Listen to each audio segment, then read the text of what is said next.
Arctic মহাসাগরের তাপমাত্রা বাড়ছে কেন? আর্কটিক মহাসাগরকে বিশ্বের অন্যতম মহাসাগরের তুলনায় বেশ রহস্যময় বলা হয়, কারণ এই সাগরের বেশিরভাগ অংশই বছরের অনেকটা সময় বরফের চাদরে আবৃত থাকে। তবে বৈজ্ঞানিকরা জানিয়েছেন, জলবায়ু পরিবর্তনের কারণে 4 গুণ দ্রুত উষ্ণ হচ্ছে আর্কটিক মহাসাগর। এমন পরিবর্তিত আবহাওয়ার ধরন বিশ্ব বাকি মহাসাগরের অংশে ছড়িয়ে পড়তে পারে বলে আশঙ্কা করেছেন তারা। চীনপটি আর্কটিক সীমাক্ষার অংশ হিসেবে এসব তথ্য প্রকাশ করা হয়েছে।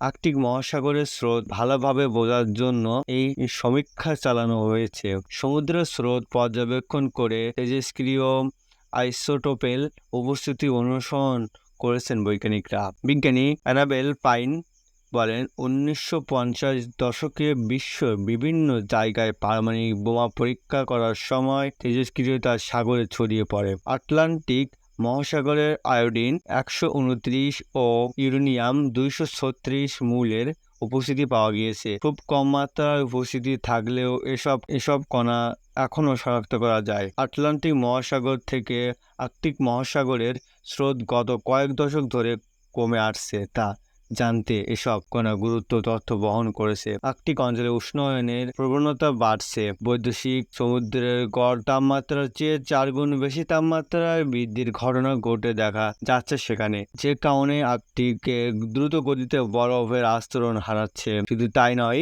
আর্কটিকের আশেপাশের বিভিন্ন এলাকা যেমন কানাডার বেসিনের গরম পানির পরিমাণ দ্বিগুণ হচ্ছে।